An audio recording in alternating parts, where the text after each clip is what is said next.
Good afternoon, everyone. I'm Aman Chaurasia taking a lecture for operation management. Operation management में हमारी second unit and होने आई है। Second unit का last topic ये बचा है characteristics of modern manufacturing process, है ना। मतलब इसकी क्या क्या विशेषताएं हैं मॉडर्न मैन्युफैक्चरिंग प्रोसेस की। मॉडर्न तरीके से किसी चीज़ की मैन्युफैक्चरिंग की जाती है, उसकी क्या क्या प्रोसेस होती है। प्रोसेस तो स्टार्टिंग में वही होती है जो आपने देखी है कि रॉ मटेरियल लेकर आते हैं, रॉ मटेरियल से रॉ मटेरियल के बाद वर्क इन प्रोग्रेस यूज़ करके हम लोग फिनिश्ड प्रोडक्ट तैयार करते हैं। प्रोडक्ट पैकेजिंग के बाद तैयार होता है, तैयार होने के बाद एक नया प्रोडक्ट बनता है, ठीक है। प्रोडक्ट तैयार होने के बाद वो मार्केट में सेल होने जाता है, उसमें कई तरीके की कॉस्ट प्लस होती है। उसके बाद जैसी रिक्वायरमेंट होती है और जैसा भी अगर कंपनी जिस लेवल का जिस परसेंटेज से प्रॉफिट चाहती है वैसा परसेंटेज ऐड करके प्रॉफिट कमाती है ना। आगे बढ़ते हैं characteristics of modern manufacturing process पे। इसकी विशेषताएं क्या क्या होगी मॉडर्न मैन्युफैक्चरिंग प्रोसेस की, वो देख लेते हैं। मैन्युफैक्चरिंग प्रक्रियाओं का अर्थशास्त्र से एक घनिष्ठ संबंध होता है। जितनी मैन्युफैक्चरिंग प्रोसेस है उसके अर्थव्यवस्था से घनिष्ठ संबंध होता है कि मैन्युफैक्चरिंग होगी, प्रोडक्शन होगा किसी न किसी चीज़ का, तो अर्थव्यवस्था आपकी अच्छी तरीके से चलेगी। प्रत्येक ऑपरेशन का उद्देश्य कस्टमर की आवश्यकताओं को पूरा करना है। जितने भी प्रोडक्शन यूनिट है, ऑपरेशन यूनिट है, अगर वो कुछ भी प्रोडक्शन कर रही है, किसी भी चीज़ का ऑपरेशन परफॉर्म कर रही है, तो मेन मोटिव उनका क्या है, कस्टमर को सेटिस्फाई करना। परंतु कस्टमर की आवश्यकताओं को पूरा करने के प्रयास में कार्य क्षमता से समझौता नहीं किया जाना चाहिए।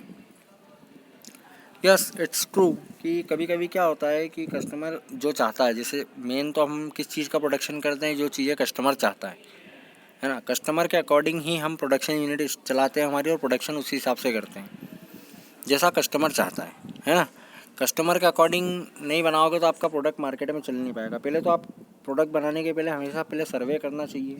सर्वे से आपको पता चलता है कि कस्टमर एक्चुअल में चाहता है, व्हाट इट एक्चुअल वांट, है ना। कभी भी जैसा कार्य आप कर रहे हो उनसे रिलेटेड जैसा सर्वे करने का, वो पूछने एज वाइज, ग्रुप वाइज, या उनकी प्रेफरेंस वाइज, टेस्ट वाइज, कैसा टेस्ट चाहते हैं, क्या प्रेफरेंसेस है उनकी, क्या एज ग्रुप है। अगर ऐसा सर्वे करने गए तो कभी भी इस चीज़ में समझौता नहीं करना चाहिए, एक्चुअल डाटा लेकर आना चाहिए। प्रोडक्ट में लगातार सुधार के आइडिया में ने मैन्युफैक्चरिंग प्रोसेस को काफ़ी हद तक बदल दिया है ना।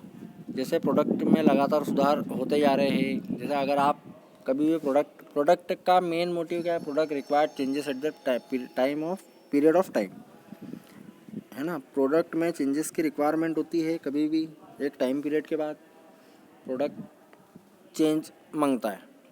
अगर आप प्रोडक्ट में कुछ चेंजेस नहीं करेंगे तो वो कंपनी बाहर हो जाएगी, वो प्रोडक्ट की मार्केट से बाहर हो जाएगा, क्योंकि आपके कॉम्पिटिटर प्रोडक्ट में चेंज करके नया प्रोडक्ट ले आते हैं, ठीक है।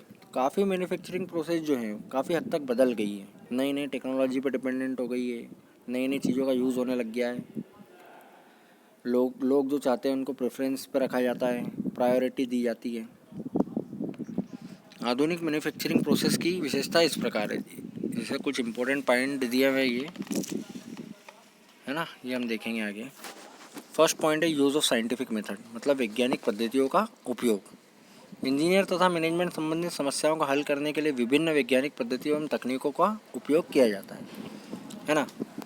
मेन तो क्या है, देखो, इंजीनियरिंग तथा मैनेजमेंट, ये वो इंजीनियरिंग से रिलेटेड वर्क हो, मतलब कंस्ट्रक्शन का काम, या मैनेजमेंट से रिलेटेड अपने प्रोडक्ट को या किसी भी संस्था को मैनेज करने का काम, है ना। सभी समस्याओं का हल करने के लिए विभिन्न वैज्ञानिक पद्धतियाँ आपने देखे होंगे, पॉलिसीज़ अपने इसमें स्ट्रेटेजीज़ चलती है मैनेजमेंट में। कई टाइप की स्ट्रेटेजीज़ बनाई जाती है हमारे कॉम्पिटिटर पे कवर अप करने के लिए। कई नई नई टेक्नोलॉजीज़ यूज़ होती है मैनेजमेंट के, कई सॉफ्टवेयर हैं, है ना, जो मैनेजमेंट बाय ऑब्जेक्टिव में आप लोगों ने देखे थे। कई ऐसी पद्धतियों का इस्तेमाल किया जाता है जो ऑपरेशन मैनेजमेंट और मैन्युफैक्चरिंग प्रोसेस को सुदृढ़ बनाए। निर्णय लेने की प्रक्रिया में ऑपरेशन रिसर्च एक महत्वपूर्ण टूल बन गया है, मतलब वही मेन तो डिसीजन मेकिंग टूल है ऑपरेशन मैनेजमेंट, है ना। कुछ भी चीज़ को डिसाइड करना है with the use of tools and techniques. अपन ने देखे होंगे मेनली अपन ऑपरेशन मैनेजमेंट पढ़ रहे हैं, तो ऑपरेशन मैनेजमेंट में तो पूरा टूल्स एंड टेक्निक्स पर डिपेंडेंट है कि ट्रांसपोर्टेशन रिलेटेड दिक्कत आ गई तो ट्रांसपोर्टेशन मॉडल सॉल्व करना है, इन्वेंट्री की दिक्कत आ गई तो इन्वेंट्री कंट्रोल मॉडल करना है, सीक्वेंस से रिलेटेड दिक्कत आ गई तो सीक्वेंसिंग मॉडल करना है ना। मशीनरी से रिलेटेड दिक्कत आ गई तो रिप्लेसमेंट मॉडल करना है कि मशीन कब तक चलेगी और कब तक हमको उसको चलाना है और कब कौन से साल में रिप्लेस हो जाएगी रिकवर करके अपना पैसा। ओके, सेकंड पॉइंट देखेंगे मशीनों का उपयोग। मानव श्रम बहुत हद तक मशीनों के रूप में रिप्लेस हो चुका है, इसे मशीनीकरण कहते हैं, है ना। देखो भैया, आजकल प्रोडक्शन यूनिट में लोग मनुष्य पे ज़्यादा भरोसा नहीं करते, मशीनों पे ज़्यादा भरोसा करते हैं। और ये बात कई हद तक सही भी है, क्योंकि देखो किसी भी चीज़ का प्रोडक्शन कर रहे हैं, प्रोडक्शन करने में machinery plays an important role, है ना। वो 100 लोग मिलकर इतना काम नहीं कर पाएंगे, उतनी ही एक जो बड़ी मशीन होगी जो 100 यूनिट बनाती होगी 4 घंटे में, है ना। और जो 100 लोग मिलकर काम कर रहे हैं वो भी 100 यूनिट बनाएंगे, लेकिन वो 8 घंटे में बनाएंगे, एक दिन में। एक दिन में स्टैंडर्ड आवर होते हैं 7.5 घंटे, 8 घंटे काम करते हैं, तो एक दिन में वो 100 यूनिट बनाते हैं। लेकिन मशीनरों पे हमारी डिपेंडेंसी है, तो मशीन जल्दी बना देती है, मतलब 4 घंटे में ही 100 यूनिट तैयार कर दे रही है। इसे मशीनीकरण कहते हैं, मतलब मशीनीकरण बोलते हैं इसको, जो मशीनें मेन पावर को मशीनरी से रिप्लेस करना, उसको मशीनीकरण बोलते हैं। आजकल मशीनीकरण का भी एडवांस रूप पॉपुलर है, जो ऑटोमेशन के नाम से जाना जाता है। ऑटोमेशन आप लोगों ने पढ़ा है। ऑटोमेशन का जो काम हुआ था, जैसे ऑटोमेशन मतलब ऑटोमेटिक, 2 वर्ड से मिलकर बना है कि सभी चीज़ों को ऑटोमेटिक में कन्वर्ट कर दो, कि ज़्यादा मेहनत नहीं करना पड़े, ना किसी पे ध्यान देना पड़े, मशीन अपने आप करेगी। एक बार उसको इनपुट दे दो, वो आउटपुट अपने आप जनरेट करेगी, है ना। ज़्यादा मेन पावर पे डिपेंडेंसी नहीं है। थर्ड पॉइंट देखते हैं हम यहाँ पे। थर्ड पॉइंट है इसका यूज़ ऑफ टेक्नोलॉजी, टेक्नोलॉजी का उपयोग करना, है ना। टेक्नोलॉजी का उपयोग करना। आधुनिक मैन्युफैक्चरिंग प्रोसेस में वेस्टेज की मात्रा घटने से प्रोडक्टिविटी बढ़ी है। देखो, आधुनिक नई नई टेक्नोलॉजी आप यूज़ करोगे, नई मशीनरी यूज़ करोगे, तो जाहिर सी बात है वेस्टेज कम होगा। प्रोडक्ट आप बना रहे हो, किसी भी चीज़ का प्रोडक्शन यूनिट में काम कर रहे हो, है ना। पहले क्या होता था, मशीनें थी, मशीनों पे इतनी डिपेंडेबिलिटी ज़्यादा नहीं थी। बस आजकल क्या टेक्नोलॉजी बहुत सारी बढ़ गई है, आगे बढ़ गई है। कई टेक्निकल डिसीजंस होते हैं जो इस पर डिपेंडेंट होते हैं, है ना। टेक्नोलॉजी के यूज़ से ये फ़ायदा हुआ है कि हम जो वेस्टेज होता, जो नुकसान होता था, वो कम हो गया। प्रोडक्टिविटी जिससे बढ़ी है कि अच्छा माल ज़्यादा तैयार होता है, नुकसान कम होता है। टेक्नोलॉजी का प्रयोग करके फोर्ड कंपनी एक कार मैन्युफैक्चर करने के साइकिल टाइम को 15 दिन से घटाकर 15 मिनट पर ला सकी है। देखो, एक कंपनी का एग्जांपल दिया हुआ है, जैसे फोर्ड कंपनी है जो कार बनाती है। फोर्ड की फीगो आती है, आपने देखा होगा या सुना होगा, सर्च कर लेना अगर इस बारे में पता नहीं हो तो। फोर्ड कंपनी की फीगो नाम से कार आती है, फोर्ड की फीगो, है ना। वो उनका ऐसा था कि वो एक बार 15 दिन में उस कार को कंप्लीट कर पाते थे। बाकी उनके पास ऐसी ऐसी मशीनें हैं जो उसके पार्ट्स तैयार करके कार को 15 मिनट में तैयार कर सकती है ना। तो ये होता है यूज़ ऑफ टेक्नोलॉजी की। टेक्नोलॉजी कितने आगे बढ़ गई है, जो 15 दिन का काम अब 15 मिनट में हो जाता है। ओके, नंबर 4 की बात करेंगे, स्पेशलाइजेशन मतलब विशिष्टीकरण। मास प्रोडक्शन का कंसेप्ट अधिकांश मैन्युफैक्चरिंग इंडस्ट्री अपना चुकी है ना। जितना भी, जैसे मास प्रोडक्शन मतलब मास, ज़्यादा से ज़्यादा अधिक मात्रा में प्रोडक्शन करना, मास प्रोडक्शन अधिकांश मैन्युफैक्चरिंग इंडस्ट्री अपना चुकी है। मतलब ज़्यादा से ज़्यादा प्रोडक्शन कर लो, प्रोडक्ट को ऐसे पैकिंग करो और इस तरीके से हमारा प्रोडक्ट बनाओ जो ज़्यादा समय तक ख़राब नहीं हो, है ना। इसलिए ज़्यादा प्रोडक्ट बना लेती कंपनी ने। तो ज़्यादा प्रोडक्ट बनाएंगे अपन तो जाहिर सी बात है ख़राब होना ही है, ज़्यादा समय तक चलेगा नहीं, उसकी लाइफ इतनी होती नहीं है ना। फिर वर्कर के लेवल पर तथा मैनेजरियल लेवल पर डिवीज़न ऑफ वर्क है ना। वर्कर के लेवल पर मतलब जितने भी वर्कर काम कर रहे हैं उनके अलग अलग डिवीज़न बने हुए हैं। अलग अलग डिवीज़न बने हुए तो अलग अलग डिवीज़न में अलग अलग काम सौंपे जाते हैं, तो अपनी अच्छी तरीके से होते हैं और सफल काम होते हैं। सभी कार्य सफल होते हैं क्योंकि अलग अलग डिवीज़न की जिम्मेदारी अलग अलग डिवीज़न बांट दिए हैं। वर्कर एक विशिष्ट एक्टिविटी को परफॉर्म करने में लगे रहते हैं। मतलब एक जो सभी की अपनी अपनी एक्टिविटी बना दी गई है भैया, सभी अपनी एक्टिविटी में लगे रहते हैं। इस प्रकार के विशिष्टीकरण से प्रोडक्शन की कॉस्ट कम होती है ना। जैसे हम मास प्रोडक्शन करोगे, तुम प्रोडक्शन ज़्यादा मात्रा में बनाओगे, कभी भी देखना प्रोडक्शन आप ज़्यादा मात्रा में बनाओगे ना तो उसकी कॉस्ट कम रहती है ना। ज़्यादा बनाने में उतनी कॉस्ट लगेगी, क्योंकि देखो अगर आप किसी भी चीज़ का प्रोडक्शन, जैसे मान लो पापड़ ही बना रहे हो, एक बार में आटा गूंदा गया, मेहनत भी कम लगी, है ना, और आटा तो उतना ही लगना है जितना लगता है। बाद में भी आप करोगे तो उतने, लेकिन मेहनत डबल हो जाएगी। यहाँ पे काम तुम्हारा टाइम भी बचा, मेहनत भी सेम उसी टाइम पे हो गई, थोड़ी सी मेहनत ज़्यादा लगी, 1 घंटा काम और ज़्यादा करना पड़ा, है ना। जब मान लो कि आप 2 किलो मटेरियल के बनाते थे, अब 4 किलो के बनाना है, तो मेहनत तो उतनी लग रही है और उससे डबल लग रही है। लेकिन अब नेक्स्ट टाइम बनाओगे फिनिश होने के बाद, तो अलग से मेहनत भी लग जाएगी, उसको अगले दिन के पेमेंट भी दो, है ना। इसलिए एक काम तुरंत हो जाए, तो इसलिए मास प्रोडक्शन करती है कि ज़्यादा से ज़्यादा प्रोडक्शन हो जाए। और प्रोडक्शन ज़्यादा होगा, जाहिर सी बात है कॉस्ट कम आएगी, क्योंकि मेहनत एक टाइम की कम लगेगी, तो वो पैसा भी तो कम होगा।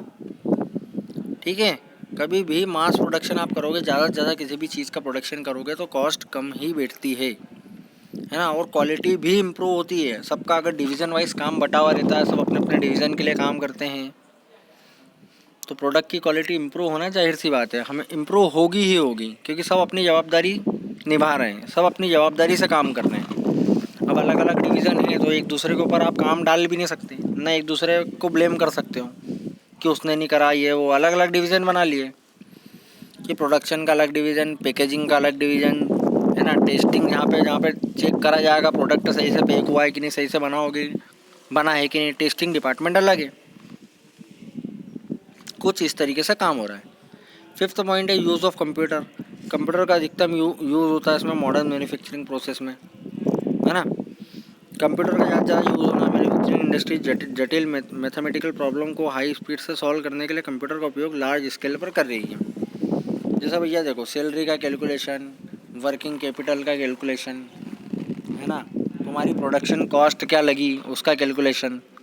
अब इसका कैलकुलेशन आप पेन पेपर पे मैनेज तो कर ही नहीं पाओगे, इससे अच्छा कंप्यूटर में डेटा डाल दो और अपने आप कैलकुलेट होके आ जाएगा। ऐसे ऐसे कई सॉफ्टवेयर आते हैं जो एक्सेल पे चलते हैं, है ना, MS एक्सेल पे चलते हैं, जिनसे कैलकुलेशन हो जाता है तुरंत।